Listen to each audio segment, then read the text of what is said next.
Olá, seja bem-vindo ao segundo capítulo do livro O Mecanismo Psíquico dos Fenômenos Histéricos de Sigmund Freud e Breuer. Estamos no capítulo 2, Casos Clínicos. Nós leremos apenas dois casos de mais de seis que tem neste capítulo, porém, caso você queira ver todos os casos, o link para você baixar o PDF e consumir o livro inteiro direto no seu celular está aqui embaixo na descrição. Apoie o canal deixando um like, se inscrevendo e fazendo uma doação através da chave Pix que está aqui embaixo na descrição. Capítulo 2, Casos Clínicos. 1. Senhorita Anna O. Breuer contando. A senhorita Anna O, com 21 anos à época de seu adoecimento, em 1880, parece ter uma carga neuropática hereditária moderadamente forte, em virtude de algumas psicoses ocorridas em sua extensa família. Os pais, quanto à condição nervosa, são saudáveis. Ela própria sempre foi saudável, sem qualquer nervosismo durante seu período de desenvolvimento, de notável inteligência, intuição aguda e surpreendente capacidade de aprender as coisas. Um intelecto vigoroso que teria assimilado sólido alimento espiritual e dele necessitava, mas não o recebeu após deixar a escola. Rico talento poético e dom da fantasia controlados por um entendimento muito penetrante e crítico. Este último também a tornava completamente insugestionável. Apenas argumento, jamais afirmações tinham influência sobre ela. Sua vontade era enérgica, tenaz e perseverante. Às vezes beirava a obstinação que só renunciava a seu propósito por bondade, por amor dos outros. Entre os laços essenciais de seu caráter estava a bondade compassiva, o cuidado e a existência a alguns pobres e doentes prestavam-lhe, mesmo em sua doença, extraordinários serviços, pois desse modo podia satisfazer um forte impulso. Seus humores tinham sempre uma ligeira tendência ao excesso de alegria e de tristeza, daí também alguma inconstância de ânimo. O elemento sexual era espantosamente pouco desenvolvido. A doente, cuja vida tornou-se transparente para mim como raramente há de um ser humano para outro, jamais tivera um amor, e em todas as numerosas alucinações de sua doença, nunca emergiu esse elemento da vida psíquica. Essa garota, de vitalidade intelectual transbordante, levava no seio de sua família de tendência puritana uma vida extremamente monótona, que ela embelezava de um modo provavelmente decisivo para a sua doença.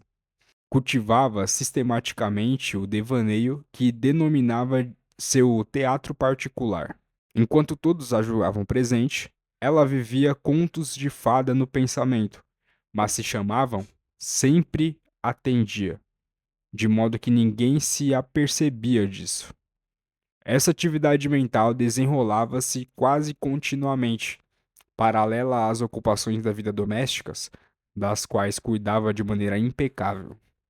Mais tarde, terei de relatar como esses devaneios habituais da jovem saudável transformaram-se diretamente em doença. A evolução da doença divide-se em várias fases bem diferenciadas. Elas são: A. A incubação latente. De meados de julho de 1880 até mais ou menos 10 de dezembro, dessa fase que, na maioria das vezes, escapa ao nosso conhecimento, a peculiaridade deste caso proporcionou uma visão tão completa que, já por esse fato, não estimo em pouco seu interesse patológico. Depois exporei essa parte da história. B. A doença manifesta.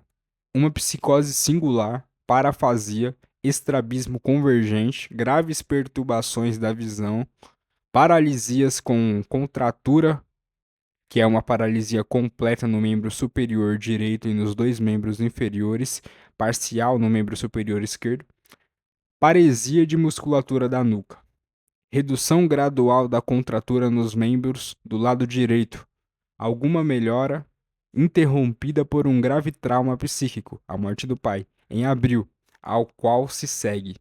C. Um período de sonambulismo persistente, que depois alterna com estados mais normais.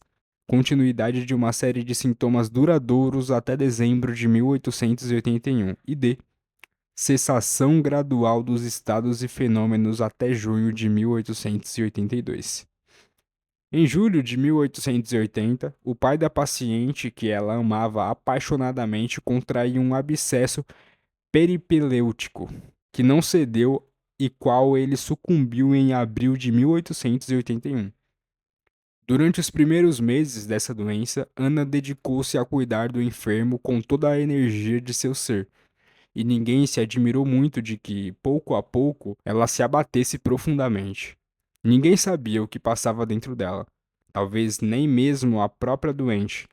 Porém, gradualmente, seu estado de fraqueza, anemia e repugnância a alimentos tornou-se tão grave que, para sua imensa dor, afastaram-na dos cuidados com o doente. A ocasião imediata para isso foi uma tosse sobremaneira intensa, em virtude da qual a examinei pela primeira vez. Era uma típica tosse nervosa. Logo se evidenciou uma acentuada necessidade de repouso do... Logo se, a... Logo se evidenciou uma acentuada... Logo se evidenciou uma acentuada necessidade de repouso durante a tarde, a qual sucedia, ao anoitecer, um estado de sonolência seguido de forte inquietação. No início de dezembro, apareceu um estrabismo convergente. Um oftalmologista explicou, equivocadamente, pela paralisia de um nervo abducente. Em 11 de dezembro, a paciente ficou de cama e assim permaneceu até 1º de abril. Em rápida sucessão, desenvolveu-se uma série de graves transtornos aparentemente novos. Dor na parte superior da cabeça do lado esquerdo, estrabismo convergente, diplopia, consideravelmente exacerbado pela emoção, queixa de que as paredes desabavam, afecção do nervo oblíquo, perturbações da visão, dificilmente analisáveis, paralisia dos músculos anteriores do pescoço, de modo que a paciente, ao final, só podia mover a cabeça forçando-a para trás, entre os ombros erguidos e se movimentando com as costas inteiras. Contratura e anestesia do membro superior direito, e algum tempo depois do membro inferior direito. Este completamente estendido, aduzido e rodado para dentro. Mais tarde, essa mesma afecção aparece no membro inferior esquerdo e, por último, no braço esquerdo, no qual, porém, os dedos permaneceram em certa medida móveis. Tampouco as articulações do ombro dos dois lados ficaram completamente rígidas. O máximo de contratura afetou os músculos do braço, assim como, mais tarde, quando a anestesia pôde ser examinada com mais precisão, a região do cotovelo revelou o mais alto grau de insensibilidade. No início da doença, o exame da anestesia permaneceu insatisfatório em virtude da resistência da paciente, resultante de sentimentos de angústia. A doente encontrava-se nesse estado quando assumi seu tratamento, e logo pude me convencer da gravidade da alteração psíquica ali existente. Havia dois estados de consciência inteiramente separados, que se alternavam com muita frequência e de maneira abrupta, e que no curso da doença desassociaram-se cada vez mais. Em um deles, ela conhecia seu ambiente, era triste e angustiada, mas relativamente normal. No outro, alucinava, era malcriada, isto é, vociferava, jogava almofadas nas pessoas, tanto quanto sua contratura o permitia. Arrancavam botões de cobertas e roupas com os dedos ainda móveis, e outras coisas semelhantes. Se durante essa fase algo fosse modificado no quarto, se alguém entrasse ou saísse, ela se queixava de que lhe faltava tempo e assinalava as lacunas na sequência de ideias conscientes. Como, na medida do possível, lhe contestavam isso, e a sua queixa de que estava enlouquecendo tentavam tranquilizá-la, seguiam-se ainda a cada arremesso de almofadas e atos similares. Queixas sobre o que lhe infligiam a desordem em que a deixavam e assim por diante. Essas ausências já haviam sido observadas quando ainda não estava acamada. Ela detinha-se em meio ao que dizia, repetia as últimas palavras, para prosseguir após breve interregno. Pouco a pouco isso tomou as dimensões descritas. E no auge da doença, quando a contratura havia afetado também o lado esquerdo, só mostrava até certo ponto normal, por intervalos bem curtos durante o dia. Mas também nos momentos de consciência relativamente clara, as perturbações interviam, alteração de humor rapidíssima e em extremos, alegria muito passageira, de resto graves sentimentos de angústia, oposição tenaz contra todas as medidas terapêuticas, alucinações angustiantes em que seus cabelos, cordões e coisas similares apareciam como serpentes negras. Sempre dizia a si mesma, então que não foi tão tola, que eram seus cabelos, etc.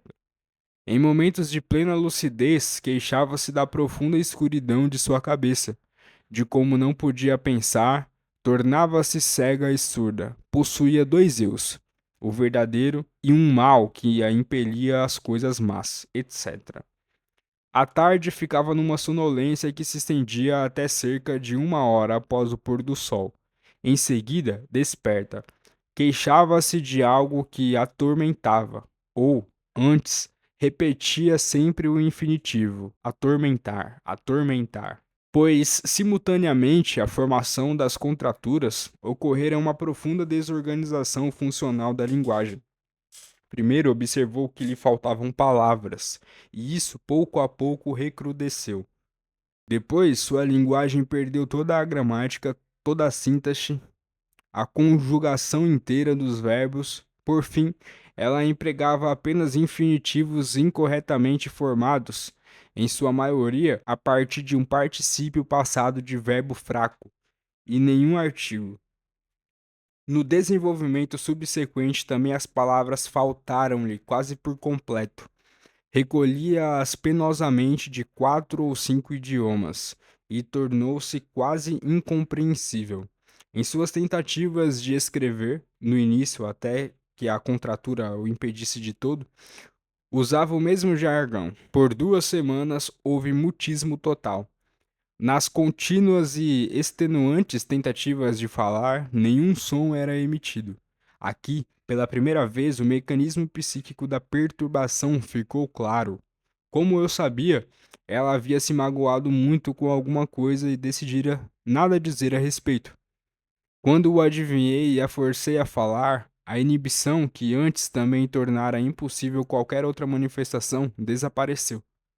Isso coincidiu com a volta da modalidade dos membros esquerdos e em março de 1881 a parafasia cedeu, mas ela passou a falar apenas inglês, embora, aparentemente, sem o saber, ralhava com a enfermeira, que, por certo, não a compreendia.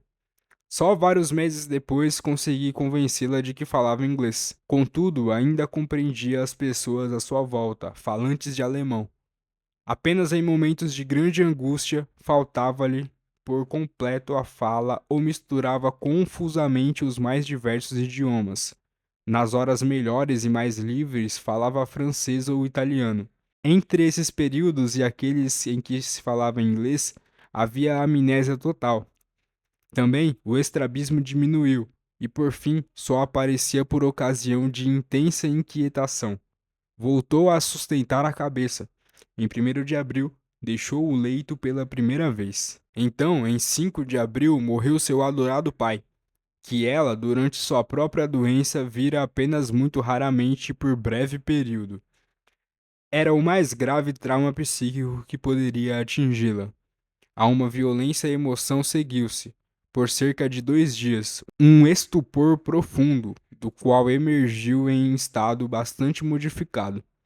No início, estava bem mais tranquila com o sentimento de angústia consideravelmente atenuado. A contratura do braço e da perna direitos persistia, do mesmo modo que a anestesia não profunda desses membros. Havia alto grau de estreitamento do campo visual, de um ramalhete de flores que a alegrava muito, sempre via apenas uma flor de cada vez. Queixava-se de não reconhecer as pessoas. Outrora reconhecia os rostos sem nisso ter de se empenhar deliberadamente. Agora, neste recognition work, trabalho de reconhecimento, bastante custoso, precisava-se dizer a si mesma que o nariz era dessa maneira, os cabelos daquela, por conseguinte, essa devia ser tal ou qual pessoa. Todos lhe pareciam figuras de cera, sem relação com ela. Era-lhe muito penosa a presença de alguns parentes próximos, e esse instinto negativo crescia sem cessar. Se entrava no quarto alguém que habitualmente lhe aprazia ver, ela o reconhecia, mantinha-se presente por um breve momento, depois voltava a imergir em umas ruminações, e a pessoa desaparecia com ela. Eu era o único que, ao entrar, ela sempre reconhecia, e enquanto lhe falava, sempre permanecia o presente e alerta, exceto nas ausências alucinatórias que intervinham de modo inteiramente imprevisto. Agora só falava inglês e não compreendia o que lhe diziam em alemão. As pessoas de seu convívio tinham de falar inglês. Mesmo a enfermeira, em certa medida, aprendeu a se fazer entender assim. Ana, porém, lia francês e italiano. Se tivesse que fazê-lo em voz alta, lia, com admirável agilidade e fluência, uma primorosa e instantânea tradução do texto para o inglês.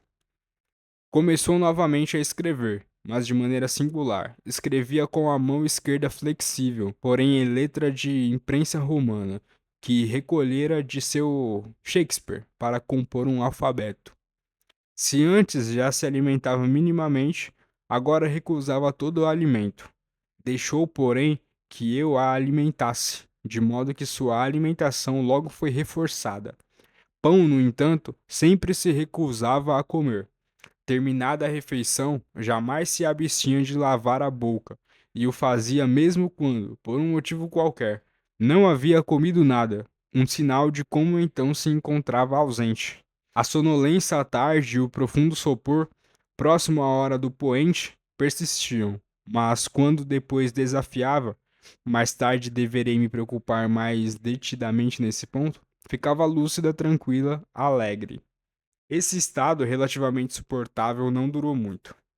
Cerca de 10 dias após a morte de seu pai, um médico foi chamado para consulta, e enquanto eu lhe demonstrava todas as suas singularidades, Ana, como fazia com todos os estranhos, ignorou-o inteiramente. É como um exame. Ela disse rindo, quando a fiz ler em voz alta em inglês um texto francês. O médico interveio, tentou se fazer notar, em vão. Era a autêntica alucinação negativa, que desde então tem sido produzida experimentalmente com muita frequência. Por fim, soprando-lhe fumaça no rosto, ele conseguiu rompê-la. De súbito, Ana viu um estranho, precipitou-se em direção à porta para retirar as chaves e caiu ao chão inconsciente. Seguiu-se então um breve acesso de cólera e depois um grave ataque de angústia, que acalmei com um grande reforço. Infelizmente, na mesma noite precisei partir em viagem, e ao regressar, vários dias depois, encontrei a doente em um estado muito pior. Abstivera-se de comer todo o tempo. Estava repleta de sentimentos de angústia. Suas ausências alucinatórias eram tomadas por figuras apavorantes, caveiras e esqueletos. Como, ao vivenciar essas coisas, em parte se representava tragicamente, falando às pessoas à sua volta quase sempre conheciam o conteúdo dessas alucinações. À tarde, sonolência. Próximo à hora do pôr do sol, a hipnose profunda para a qual ela havia encontrado o nome técnico de clouds, nuvens. Se podia relatar então as alucinações do dia. Despertava lúcida, serena e alegre. Punha-se a trabalhar, desenhava ou escrevia toda a noite, perfeitamente razoável. Ia se deitar por volta das 4 horas, e pela manhã recomeçava a mesma cena como no dia anterior. O contraste entre a doente desvairada, perseguida por alucinações durante o dia, e a garota de uma lucidez mental plena à noite era bastante notável. Apesar dessa euforia noturna, o estado psíquico agravava-se cada vez mais. Surgiram intensos impulsos suicidas que pareciam tornar impraticável sua permanência num terceiro andar. Por isso, contra sua vontade, a doente foi levada para uma casa de campo nos arredores de Viena, 7 de junho de 1881. Eu nunca a havia ameaçado com esse distanciamento de casa, o qual abominava, mas ela mesma o havia esperado e temido em silêncio.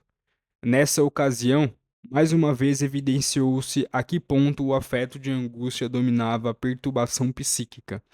Assim como, após a morte do pai, havia ocorrido um estado de calma, também agora, quando o temia, aconteceu. Contudo, não sem que a transferência à casa de campo se fizesse seguir imediatamente de 3 dias e noites sem nenhum sono e alimentação, cheios de tentativas de suicídio, na verdade inofensivas no jardim, quebra de janelas e coisas simples, além de alucinações sem ausência, que ela distinguia das outras muito bem.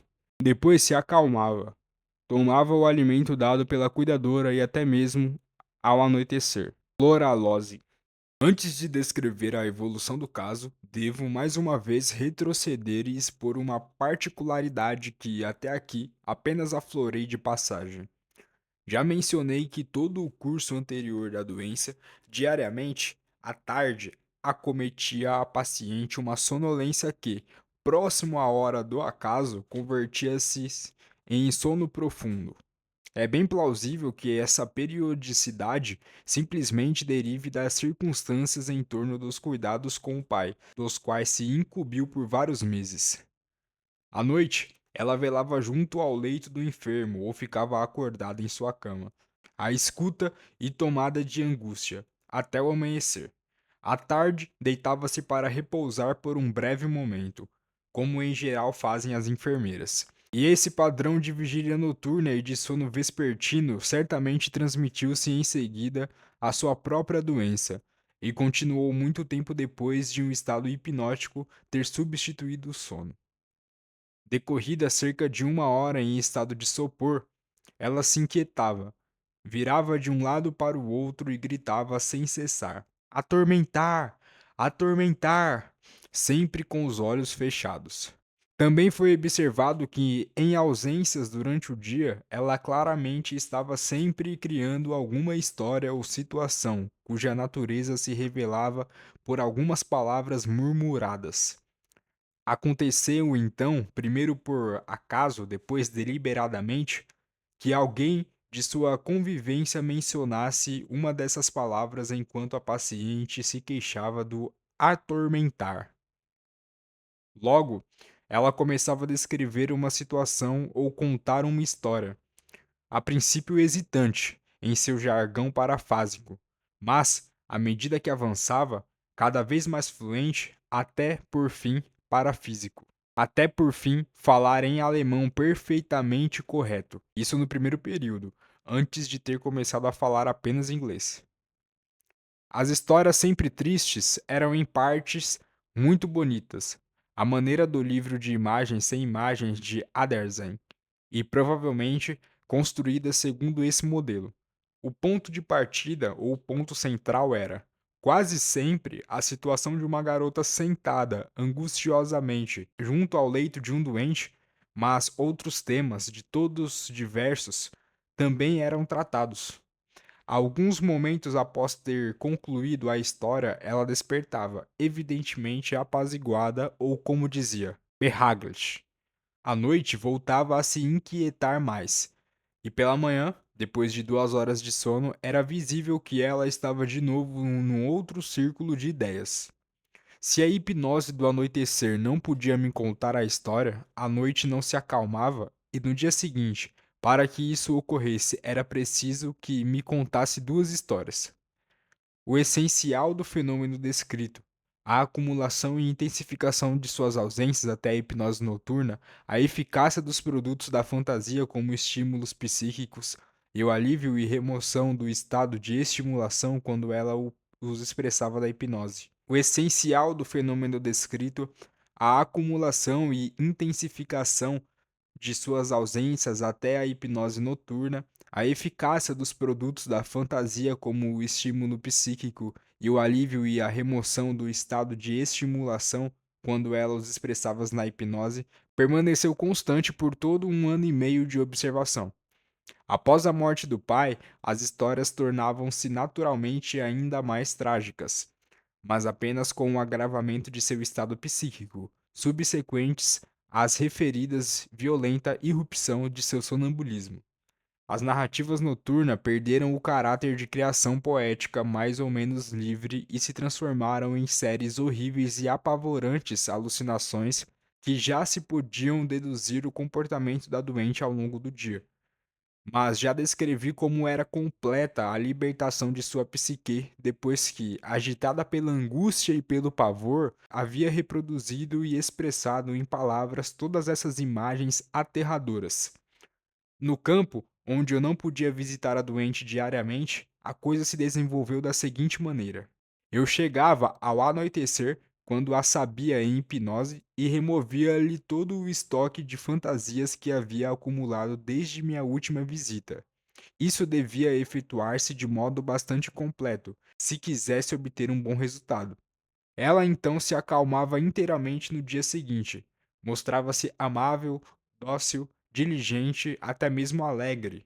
No segundo dia, cada vez mais temperamental, renitente, desagradável, o que recrudescia ainda mais no terceiro dia. Nessa disposição, mesmo na hipnose, nem sempre era fácil movê-la a se expressar, procedimento para o qual ela havia inventado o nome apropriado e sério de Talking Cure, cura pela fala, e o humorístico Chimney Sweeping, limpeza de chaminé. Ela sabia que após ter se expressado perderia toda a obstinação e energia, e quando, depois de uma pausa mais longa, já estava de mau humor, se recusava a falar, o que então eu tinha de arrancar-lhe, incitando, pedindo e utilizando alguns artifícios como o de proferir uma fórmula estereotipada do início de suas histórias, mas nunca falava antes de ter se convencido de minha identidade, tateando cuidadosamente minhas mãos. Nas noites em que não ocorria apaziguamento pela fala, era necessário recorrer à cloralose. Eu já tinha experimentado algumas vezes, mas precisei dar-lhe 5 gramas, e assim precedia ao sono uma embriaguez de hora, que em minha presença era alegre, mas em minha ausência se manifestava como estado de inquietação extremamente desagradável e angustiado. Observa-se de passagem que essa intensa embriaguez nada alterava na contratura. Eu teria podido evitar o narcótico, pois a expressão verbal, ainda que lhe não trouxesse sono, trazia-lhe ao menos apaziguamento. No campo, as noites entre os alívios hipnóticos eram tão insuportáveis que era preciso, de qualquer forma, recorrer à cloralose. Aos poucos, porém, essa necessidade abandonou-se. O sonambulismo persistente desapareceu. Em contrapartida, a alternância de dois estados de consciência subsistiu. No meio da conversa, ela alucinava, fugia. Tentava subir em uma árvore e coisas semelhantes. Se a retinham num átimo, retomava a frase interrompida e prosseguia, sem saber do que se passara naquela ínterim, sem saber do que se passava naquele ínterim. Mas depois, na hipnose, todas essas alucinações apareciam em seu relato. No conjunto, seu estado melhorou. Era possível alimentá-la. Deixava que a enfermeira lhe levasse comida à boca, apenas pão. Embora o pedisse, recusava assim que lhe tocava os lábios. A paresia, com contratura da perna, atenuou-se consideravelmente. Além disso, tornou-se capaz de um juízo correto sobre o médico que a visitava, meu amigo, o Dr. B, e passou a ter por ele grande afeição. Importante auxílio propiciou um cão terra-nova que lhe haviam dado, e que ela amava apaixonadamente. Foi magnífico ver como, a despeito disso, certa vez em que esse seu favorito atacou um gato, a frágil moça tomou de um chicote e, empunhando-o na mão esquerda, rechaçou o enorme animal para salvar a sua vítima. Mais tarde, cuidou de alguns doentes pobres, o que lhe foi muito útil. A mais nítida prova do efeito excitante patogênico dos complexos de ideias produzidos nas ausências, em sua condition second e de sua eliminação pela expressão oral na hipnose, obtive em meu regresso de uma viagem de férias de várias semanas. Durante esse período, nenhuma talking cure fora realizada, pois não houve como conduzir a doente a fazer seu relato a um outro que não eu, nem mesmo ao Dr. B, a quem, aliás, se afeiçoara.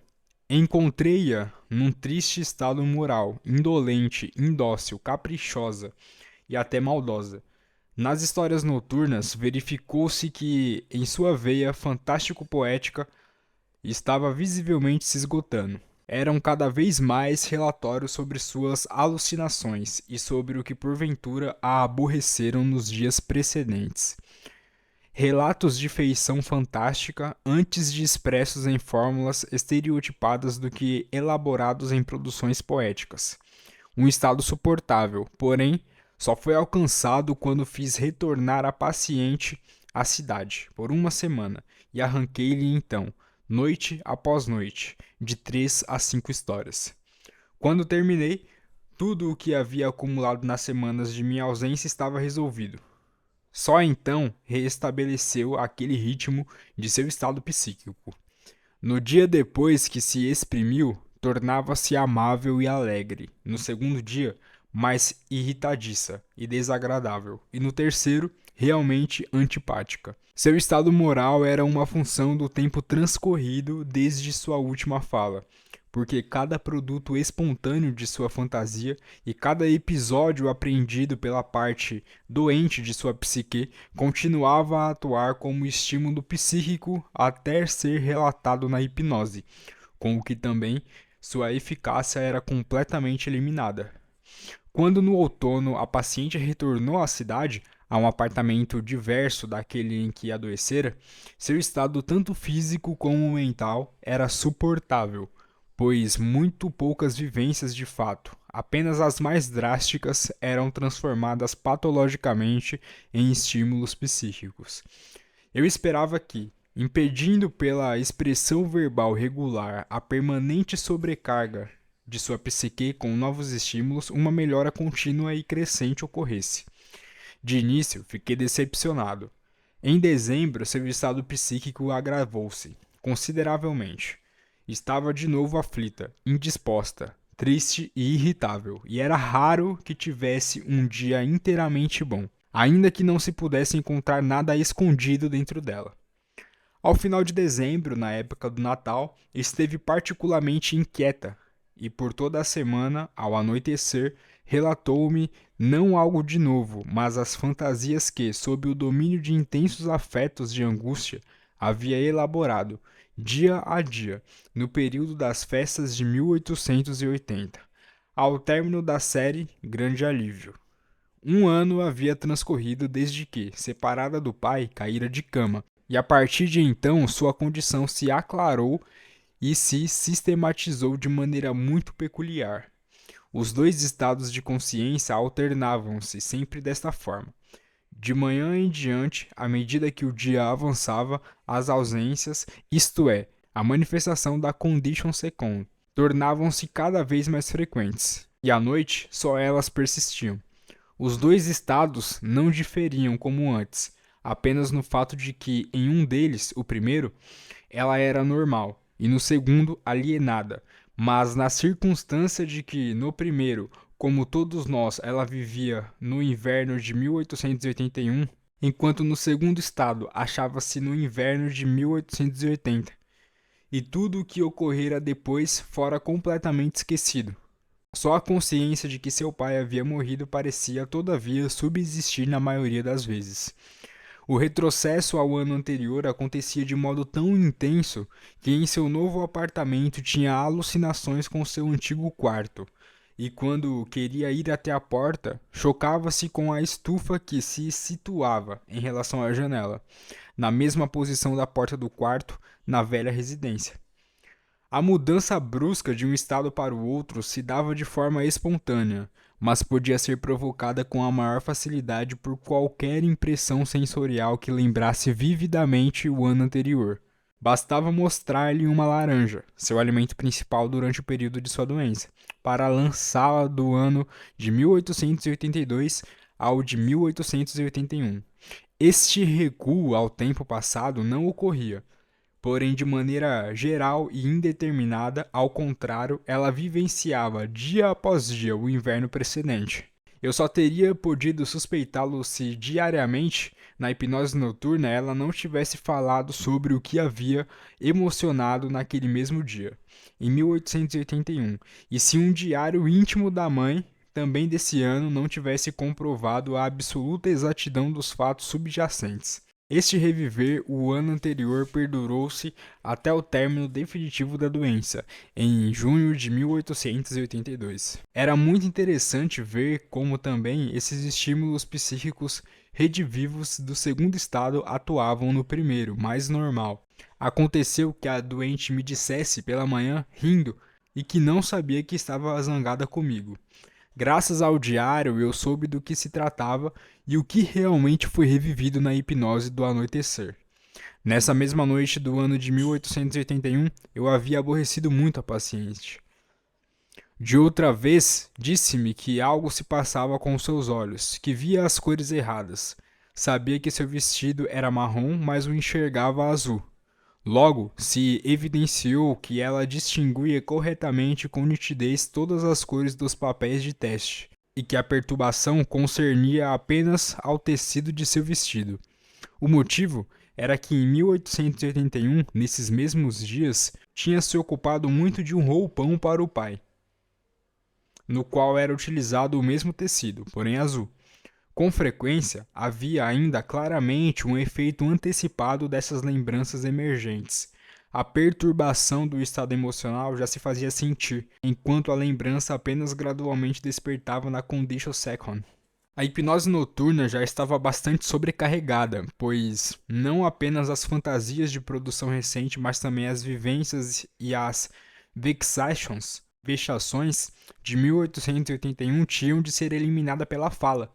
Felizmente, eu já havia suprimido então os fantasmas de 1881, e a soma de trabalho a ser realizada pela paciente e pelo médico ainda crescia enormemente em virtude de uma terceira série de perturbações que deviam ser resolvidas do mesmo modo: os acontecimentos psíquicos da incubação da doença, de julho a dezembro de 1880, que havia produzido todo o fenômeno histérico e cuja expressão verbal fez desaparecerem os sintomas. Fiquei muito surpreso na primeira vez quando, em virtude de uma fala casual e espontânea, na hipnose desapareceu um transtorno que havia muito tempo persistia.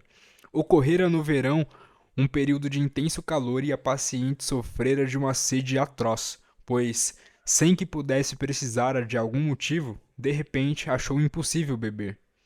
Tomava na mão um ansiado copo d'água, mas, assim que chegava aos lábios, repelia-o como se fosse uma hidrófoba. Nesses poucos segundos, encontrava-se evidentemente num estado de ausência. Para abrandar a sua sede torturante, vivia apenas de frutas, melões, etc. Isso durava cerca de 6 semanas, quando um dia, na hipnose, discorreu sobre sua dama de companhia inglesa, a quem não amava, e então contou-me, como todos os sinais de repulsa, como fora a seu quarto e ali vira seu cãozinho, o repugnante animal bebendo de copo. Não dissera nada, pois queria ser gentil. Depois de energeticamente dar expressão à fúria que lhe ficara retida, pediu para beber. Bebeu sem dificuldade um grande volume de água e despertou da hipnose com o copo nos lábios. Com isso, a perturbação desapareceu para sempre. Do mesmo modo, estranhos e obstinados caprichos desapareceram depois de relatada a vivência em que os ocasionara. Mas um grande passo se deu quando o primeiro dos sintomas permanentes, a contratura da perna direita, que de fato já diminuíra muito, desapareceu da mesma maneira. A partir dessas descobertas de que os fenômenos histéricos em Ana O desapareciam logo que o episódio que o provocara o sintoma era reproduzido na hipnose, desenvolveu-se um procedimento técnico terapêutico que, em consistência lógica e realização sistemática, não deixava nada a desejar. Cada sintoma desse, quadros clínicos complicado, foi examinado isoladamente. Todas as ocasiões em que ele havia aparecido foram relatadas em ordem inversa, começando com o dia anterior ao que a paciente ficou acamada e retrocedendo até o motivo desencadeador da primeira aparição. Sendo esta relatada, o sintoma era removido para sempre. Assim foram eliminadas pela narração as paresias com contratura e anestesias, as mais diversas perturbações da visão e da audição, nevralgias, tosses, tremores, etc. E por fim, também os transtornos da fala. Entre os distúrbios da visão foram desenvolvidos um a um, por exemplo, o estrabismo convergente com diplopia, o desvio dos dois olhos para a direita, levando a mão a dirigir-se sempre para a esquerda do objetivo que fosse apanhar, o estreitamento do campo visual, a ambliopia central, a macropsia, a visão de uma caveira no lugar do pai, a incapacidade para a leitura. Escaparam a essa análise apenas alguns fenômenos isolados, desenvolvidos durante o período em que tivera a camada, como a extensão de paresia com contratura ao lado esquerdo, e que provavelmente não tinham de fato nenhuma causa psíquica direta. Revelou-se totalmente impraticável abreviar a coisa tentando evocar diretamente o primeiro motivo precipitador dos sintomas em sua lembrança. Ela não o encontrava, ficava confusa. Tudo caminhava com mais lentidão ainda do que se a deixassem com calma e segura desenrolar retrospectivamente os fios da lembrança abrangidos. Mas como na hipnose noturna, com a doente distraída e fatigada pela expressão das duas outras séries, esse processo era demasiado lento. E além disso, as lembranças precisavam de tempo para se desenvolver em plena vividez. Estabeleceu-se o seguinte procedimento. Ia vê-la pela manhã, hipnotizava, métodos hipnóticos muito simples haviam sido empiricamente descobertos, e tendo seus pensamentos concentrados no sintoma que então a tratávamos. Perguntava-lhe sobre as circunstâncias em que ela havia aparecido. A paciente descrevia em rápida sucessão, com frases curtas, essas ocasiões precipitadoras externas que eu anotava. Na hipnose noturna, com o auxílio da sequência anotada, contava-me então, de modo bastante pormenorizado, os episódios. Um exemplo mostrara com que minúcia exaustiva. Em todos os sentidos isso acontecia. Sempre havia ocorrido que a paciente não ouvisse quando lhe dirigiam a palavra. Esse não ouvir passageiro diferenciava-se da seguinte maneira: a. Estando distraída, não ouvir que alguém entrava. 108 casos detalhados. Indicação das pessoas e circunstâncias, com frequência das datas. O primeiro deles, não ter ouvido o pai entrar. B. Compreender quando várias pessoas falavam. 27 vezes, a primeira delas, de novo, o pai e um desconhecido. C. Não ouvir quando, estando só, interpelavam-na diretamente. 50 vezes. Origem. O pai, em vão, lhe pediram vinho. D. Surdez ao ser sacudida, na carruagem ou similares. 15 vezes. Origem. Ao surpreendê-la escutando atrás da porta do quarto do doente, à noite seu irmão mais novo o havia sacudido. E. Surdez ao sobressaltar-se com um ruído. 37 vezes. Origem. Um acesso de asfixia do seu pai ao engasgar. F. Surdez em ausência profunda. 12 vezes. G. Surdez por ficar longamente à escuta, de modo que não ouvia quando a interpelavam. 54 vezes. Naturalmente, na medida em que se pode relacioná-las à distração, à ausência ou a um sentimento de pavor, todas essas ocorrências são, em grande parte, idênticas. Mas na lembrança da doente, eram tão nitidamente separadas que, se alguma vez se enganava na sequência, tinha de corrigi-la e restabelecer a ordem. Do contrário, o relato se interrompia. A falta de interesse e significado dos episódios relatados e a precisão da narrativa não deixavam margem à suspeita de que fossem inventados. Muitos desses incidentes, sendo vivências puramente internas, furtavam-se à verificação de outros ou das circunstâncias que os acompanhavam. As pessoas do círculo de convivência da doente recordavam-se. Também aqui sucedia o que regularmente se observava quando um sintoma era resolvido pela fala. Ele aparecia com intensidade exacerbada enquanto era relatado. Assim, durante a análise do não ouvir, a paciente ficou tão surda que tive que me entender com ela, em parte por escrito. Via de regra, a primeira ocasião desencadeadora de algum pavor que ela vivenciara, enquanto cuidava do pai, uma advertência da sua parte ou algo semelhante. Nem sempre a lembrança ocorria facilmente, e às vezes a doente precisava fazer imensos esforços. Assim, certa vez, todo o processo interrompeu-se por algum tempo porque uma lembrança não queria aflorar. Tratava-se de uma alucinação, sobremodo apavorante para a doente. Ela vira que o pai, de quem então cuidava, com uma cabeça de caveira. Ela e as pessoas de seu convívio lembravam-se de que uma vez, ainda aparentemente saudável, fizeram uma visita a uma paciente. Abrira a porta e logo caíra no chão, inconsciente. Para superar esse obstáculo, retornou à mesma casa e, ao entrar no quarto, voltou a cair no chão, inconsciente. Mais tarde, na hipnose noturna, foi superado o obstáculo.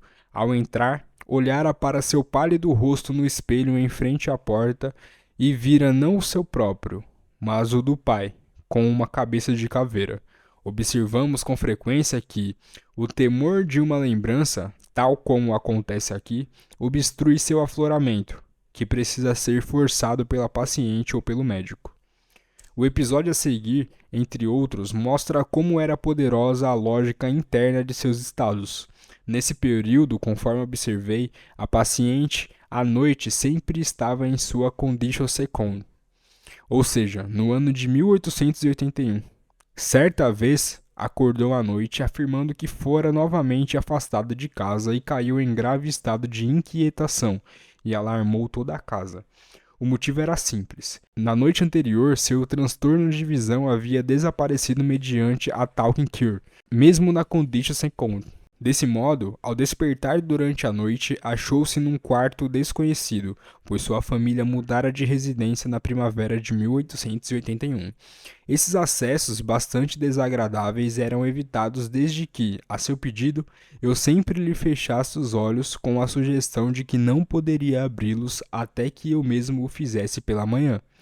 Uma única vez repetiu seu tumulto, quando a paciente, ao despertar de um sonho em que havia chorado, abriu os olhos. Como essa trabalhosa análise dos sintomas se referia aos meses de verão de 1880, durante os quais se preparava a doença, alcancei um conhecimento pleno da incubação e patogênese dessa histeria, de que farei agora uma breve exposição.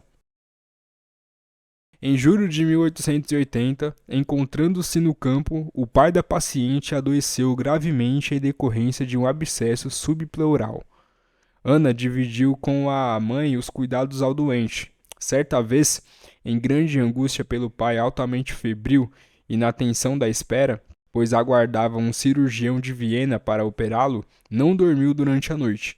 Sua mãe se afastara por um instante, e Ana estava sentada junto ao leito do enfermo, o braço direito pousado sobre o espaldar da cadeira. Caiu num estado de sonho acordado e viu como, vindo pela parede, uma serpente negra se aproximava do pai para mordê-lo. É muito provável que, no gramado atrás da casa, realmente houvesse algumas serpentes, com as quais a menina já se tivesse sobressaltado antes e agora forneciam o material de alucinação.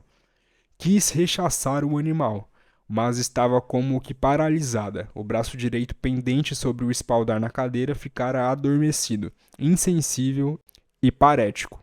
E quando o observou, seus dedos transformaram-se em pequenas serpentes com cabeça de caveira, as unhas. Provavelmente tentara afugentar a serpente com o braço direito paralisado, e com isso, a anestesia e a paralisia se associaram à alucinação da serpente. Quando essa desapareceu, quis em sua angústia rezar, mas todas as línguas lhe faltaram, pois não pôde falar em nenhuma delas, até que finalmente encontrou um verso infantil em inglês, e então pôde continuar a pensar e a rezar naquela língua. O apito do trem que trazia o esperado médico pôs termos à aparição. Mas quando num outro dia quis retirar de entre os arbustos um anel lançado ali durante um jogo, um galho curvo voltou a provocar a alucinação da cobra, e no mesmo instante seu braço direito ficou esticado e rígido. Desde então, isso se repetia sempre que um objeto mais ou menos semelhante de uma serpente provocava a alucinação. Esta, porém, assim como a contratura, só aparecia nas ausências curtas, que a partir daquela noite tornavam-se cada vez mais frequentes. A contratura tornou-se estável apenas em dezembro, quando a paciente, completamente alquebrada, não pôde mais deixar o leito. Em certa ocasião, que não encontro anotada e da qual não me lembro, veio assomar-se a contratura do braço e da perna direita. Estava, pois, criada a inclinação para ausências auto-hipnóticas. No dia seguinte, naquela noite, à espera do cirurgião, ela imergiu em tal ausência que, enfim, ele entrou no quarto, sem que o tivesse ouvido chegar. O constante sentimento de angústia a impedia de comer e, pouco a pouco, produziu intensa repugnância. Afora isso, porém, todos os diversos sintomas histéricos apareceram por ocasião de um afeto. Não é inteiramente claro se, então, sempre ocorria uma ausência total momentânea, mas parece verossímil, pois, em estado de vigília, a paciente nada sabia de todo o contexto. Alguns sintomas, porém, parecem ter surgido não durante a ausência, mas apenas no afeto em estado de vigília, repetindo-se, entretanto, em seguida do mesmo modo. Assim, os transtornos da visão remontavam todos a ocasiões particulares, mais ou menos claramente determinantes, como aquela, por exemplo, em que a paciente com lágrimas nos olhos estava sentada junto ao leito do pai enfermo, quando de repente ele lhe perguntou que horas eram. Ela não enxergava com nitidez. Fez um esforço, trouxe o relógio para perto dos olhos e o mostrador pareceu-lhe, então, muito grande, macropsia e estrabismo convergente, ou se esforçou para conter as lágrimas a fim que o doente não as visse. Uma discussão na qual reprimiu sua resposta provocou um espasmo da glote que se repetia a toda ocasião semelhante. A linguagem lhe faltava. A. Por angústia, desde a primeira alucinação noturna. B. Desde que voltou a reprimir uma observação, impedimento ativo. C. Desde uma vez em que fora repreendida injustamente. D.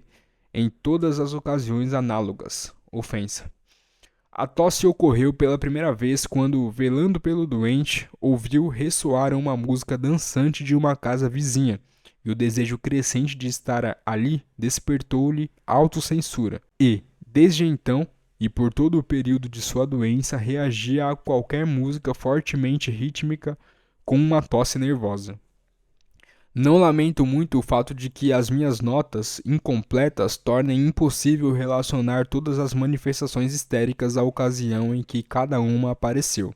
Com exceção já mencionada, a própria paciente fez isso em todos os casos, e conforme descrevi, cada sintoma desaparecia uma vez relatada a primeira ocasião. Dessa maneira também acabou toda a histeria. A própria doente estabelecera para si o firme propósito de que, no aniversário de sua transferência para o campo, deveria ter terminado tudo. Por isso, no início de junho, praticou a Talking Cure, com grande e estimulante energia. No último dia, servindo-se do recurso de arrumar o quarto, tal como fora o seu pai, enfermo, reproduziu a alucinação angustiante já relatada, que fora a raiz de toda a doença e na qual só pudera pensar e rezar em inglês. Imediatamente após, falou alemão e libertou-se de todos os incontáveis transtornos que antes apresentara. Em seguida, partiu de Viena em viagem, mas foi preciso muito tempo ainda até que se encontrasse o equilíbrio psíquico. Desde esse momento, goza de perfeita saúde. Ainda que eu tenha suprimido por menores bastante interesses O caso clínico de Ana Ou tornou-se mais extenso do que parece merecer uma doença histérica que em si não é extraordinária. Mas a exposição do caso era impossível sem entrar em detalhes, e a importância de suas particularidades me parece tal que pode desculpar o relato minucioso. Da mesma forma, os ovos dos equinodermos não são importantes para a embriologia porque o ouriço do mar seria um animal particularmente interessante, mas porque seu protoplasma é transparente, e a partir dele se pode observar. E a partir do que nele se pode observar, inferimos o que deve ocorrer nos ovos com plasma opaco. O interesse desse caso me parece residir sobretudo na grande transparência de sua patogênese e na facilidade de explicá-la. Encontramos na jovem ainda inteiramente sã duas particularidades psíquicas que predispõem ao adoecimento histérico. 1. O excesso de atividade e energia psíquica, que, inutilizado na vida familiar monótona e sem trabalho intelectual apropriado, se descarrega em contínuo trabalhar da fantasia e produz. 2.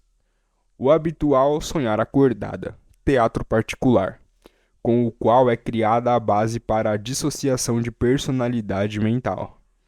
Esta, contudo, ainda permanece nas fronteiras do normal. Os devaneios, como a meditação durante uma atividade mais ou menos mecânica, não implicam em si mesmos nenhuma cisão patológica da consciência, pois qualquer perturbação, qualquer chamado, por exemplo, restabelece sua unidade normal. Provavelmente também não há amnésia alguma. Em Anaú, porém, preparou-se com isso o terreno sobre qual, conforme descrevi, o afeto de angústia e expectativa se estabeleceu, depois de haver transformado os devaneios habituais em uma ausência alucinatória. É curioso como, nessa primeira manifestação da doença incipiente, já aparecem perfeitamente os traços principais que depois permanecem constantes por quase 2 anos. A existência de um segundo estado de consciência que, surgindo primeiro como ausência temporária, mais tarde se organiza como double conscience. As inibições da linguagem, condicionadas pelo afeto de angústia, com a sobrecarga fortuita, através de um verso infantil em inglês. Posteriormente, parafasia e perda de linguagem materna, substituída por excelente inglês. Por fim, a paralisia acidental por compressão do braço direito, que mais tarde evoluiu para paresia com contratura e anestesia do lado direito. O mecanismo de formação desta última afecção satisfaz inteiramente a teoria charcotiana da histeria traumática, um estado hipnótico no qual ocorre um leve trauma. Mas enquanto os doentes em que Charcot produziu experimentalmente a paralisia histérica, esta logo se estabilizava, e nos portadores de neuroses traumáticas abalados por trauma, devido a um pavor intenso, ela aparecia em seguida. O sistema nervoso de nossa jovem ainda ofereceu bem-sucedida resistência por 4 meses. A contratura, assim como as outras perturbações, a ela gradualmente associadas, apareciam apenas nas ausências momentâneas, na condition second, e deixava a paciente durante o estado normal em plena posse de seu corpo e sua mente, de modo que nem ela própria se dava conta de algo, nem o percebiam as pessoas à sua volta, cuja atenção, de certo concentrada no pai, gravemente enfermo, desviava-se dela. Mas com a frequência cada vez maior, desde aquela primeira auto-hipnose alucinatória das ausências com amnésia total e fenômenos histéricos concomitantes, multiplicaram-se as oportunidades para a formação de novos sintomas desse gênero, e os já formados consolidaram-se pela repetição frequente. A isso somou-se o fato de que, pouco a pouco, todo o afeto penoso e repentino agia do mesmo modo que a ausência, se é que não produziam sempre ausência momentâneas. Coincidências fortuitas formavam associações patológicas, transtornos sensoriais ou motores, que daí em diante ressurgiam simultaneamente como afeto, mas até então sempre por momento de forma passageira. Antes de se acamar, a paciente já havia desenvolvido toda a ampla galeria de fenômenos histéricos, sem que ninguém o soubesse. Apenas quando enfraquecida ao extremo pela inanição, a insônia e o contínuo sentimento de angústia, a doente prostrou-se completamente, passando mais tempo na condition second do que no estado normal. Os fenômenos histéricos também se estenderam a este e, de fenômenos assexuais, converteram-se em sintomas permanentes. Agora é preciso perguntar em que medida as indicações da doente são confiáveis e os fenômenos tiveram realmente o modo de formação e motivos desencadeadores indicados por ela. No que concerne aos processos mais importantes e fundamentais, a fidedignidade do relato me parece inquestionável. Não me refiro nesse aspecto ao desaparecimento dos sintomas depois que eram narrados. Isso poderia muito bem ser explicado pela sugestão, mas sempre achei a doente inteiramente veraz e confiável. As coisas relatadas ligavam-se intimamente ao que lhe era mais sagrado. Tudo o que podia ser verificado por outras pessoas confirmou-se perfeitamente. Mesmo a jovem mais talentosa, de certo, não seria capaz de desenvolver um conjunto de dados que possuísse tão notável lógica interna, como é o caso da história da evolução de sua doença aqui exposta. Contudo, não se pode rejeitar de antemão a hipótese de que, precisamente em consequência dessa lógica, ela tivesse atribuído a alguns sintomas, na melhor boa-fé, um motivo desencadeador que em verdade inexistia. Mas também não considero justificada essa suposição. Precisamente a insignificância de tantos ensejos, o irracional de tantas conexões, fala a favor de sua realidade. A doente não podia compreender por que a música dançante a fazia tossir. Isso é demasiado absurdo para uma construção deliberada. Posso imaginar, no entanto, que todo escrúpulo de consciência lhe provocava o notório espasmo da glote, e os impulsos motores que sentia, ela adorava dançar, o convertiam em tosse nervosa. Considero, portanto, inteiramente confiáveis e verazes as indicações da doente. Em que medida é legítimo supor que o desenvolvimento da histeria seria análogo também em outros doentes? Que algo similar ocorra quando nenhuma condition second claramente separada se organiza. Gostaria de ressaltar com respeito a isso que também nesse caso a história do desenvolvimento da doença teria permanecido inteiramente ignorada, tanto pela paciente como pelo médico. Se ela não tivesse a peculiaridade, conforme descrevi, de recordar durante a hipnose e contar o que foi recordado. No estado de vigília, não tinha nenhum conhecimento de tudo isso. Logo, nunca é possível inferir como isso se dá em outros casos, a partir do exame clínico e da pessoa acordada, pois mesmo com toda a boa vontade, ela não pode dar nenhuma informação. E já mencionei quão pouco de todos esses processos as pessoas à sua volta podiam observar. Portanto, só um procedimento semelhante ao que as auto-hipnoses haviam propiciado no caso de Ana ou se poderia discernir como as coisas que passam com os outros doentes. A princípio, justificava-se apenas a suposição de que processos semelhantes deviam ser mais frequentes do que permitiam presumir nossa ignorância no mecanismo patogênico. Quando a doente ficou acamada, a sua consciência oscilava sem cessar entre o estado normal e o segundo. A profusão de sintomas histéricos, surgidos separadamente e até então latentes, manifestou-se como sintomas permanentes. A estes veio juntar-se mais um grupo de fenômenos que pareciam de outra origem: a paralisia, com contratura dos membros do lado esquerdo, e a paralisia dos músculos elevadores de sua cabeça. Distingo-os dos outros fenômenos porque, uma vez que haviam desaparecido, nunca, nem mesmo na forma de acesso ou de vago indício, voltavam a aparecer. Tampouco na fase de conclusão e cura, em que todos os outros sintomas ressurgiam após um adormecimento mais longo. Por conseguinte, também não ocorreram jamais nas análises hipnóticas e não foram relacionados a ensejos afetivos ou fantasiosos. Tendo a crer, por isso, que não deviam sua existência ao mesmo processo psíquico que os outros sintomas, mas a extensão secundária daquele estado desconhecido que é o fundamento somático dos fenômenos histéricos. Durante toda a evolução da doença, os dois estados de consciência coexistiram: o primário, em que a paciente era de todo normal psiquicamente, e o segundo estado, que bem podemos comparar ao sonho, em função de sua riqueza e fantasia e alucinações, das grandes lacunas da lembrança, da falta de inibição e controle de pensamentos espontâneos. Neste segundo estado, a paciente era alienada. Ora, o fato de que o estado psíquico da doente era inteiramente dependente de sua ingerência desse segundo estado no estado normal, me parece proporcionar uma boa visão da natureza de pelo menos uma forma de psicose histérica. Cada hipnose noturna fornecia a prova de que a doente era perfeitamente lúcida, ordenada e normal em sua sensibilidade de vontade, quando nenhum produto do segundo estado atuava como estímulo no inconsciente.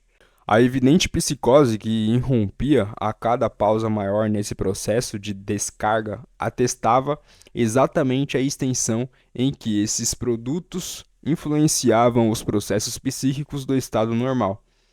É difícil abster-se de dizer que a doente estava fragmentada em duas personalidades, das quais uma era psiquicamente normal e a outra mentalmente enferma. Penso que a nítida divisão dos dois estados em nossa doente apenas evidenciava um comportamento em que muitos outros histéricos também é a causa de vários enigmas. Em Anaú, era particularmente notável o quanto os produtos do eu mal, como o denominava a própria doente, influenciavam sua atitude moral. Se não tivessem sido eliminados sucessivamente, teríamos nela uma histeria do tipo maligna, recalcitrante, indolente, desagradável, maldosa. Entretanto, após a remoção desses estímulos, seu verdadeiro caráter, que era o oposto de tudo isso, sempre voltava a se manifestar. Mas, conquanto os dois estados fossem nitidamente separados, não apenas o segundo estado penetrava no primeiro como conforme dizia a paciente. Em algum canto do seu cérebro havia com frequência, mesmo em estados muito ruins, um observador perspicaz e calmo que via os desatinos. Essa persistência de um pensamento claro durante o predomínio da psicose assumiu uma expressão muito curiosa. Quando, após o término dos fenômenos histéricos, a paciente encontrava-se numa depressão passageira, manifestou várias apreensões e autoacusações infantis, entre elas a de que não estivera absolutamente doente e tudo fora apenas simulado. Como se sabe, algo semelhante aconteceu várias vezes. Quando vencida a doença, os dois estados de consciência voltam a confluir e se unificar. Os pacientes, olhando em retrospectiva, veem-se como uma personalidade indivisa que estava concisa de todo o desatino e creem que poderiam tê-lo impedido, se quisessem. Ou seja, teriam sido cometido intencionalmente a insensatez. De resto, essa persistência do pensamento normal durante o segundo estado deve ter sofrido enorme variação quantitativa e, em grande parte, nem deve ter existido. Já descrevi o fato assombroso de que, do início do término da doença, todos os estímulos provenientes do segundo estado e suas consequências foram permanentemente supridos ao serem expressos na hipnose, e a ele nada tenho a acrescentar senão toda a certeza de que isso não foi, de modo algum, uma invenção minha que eu teria sugerido à paciente. Ao contrário, fiquei surpreso ao extremo e somente após uma série de superações espontâneas desenvolvi, a partir daí, uma técnica terapêutica. A cura final da histeria merece ainda algumas palavras. Ela ocorreu de maneira escrita, sob considerável inquietação da doente e agravamento de seu estado psíquico. Tinha-se perfeitamente a impressão de que numerosos produtos do segundo estado, adormecidos até então, irrompiam na consciência, e ainda que, de início, recordados na condition second, sobrecarregavam e perturbavam o estado normal. Resta a considerar-se também Resta a considerar se também em outros casos tem a mesma origem uma psicose com que termina uma histeria crônica.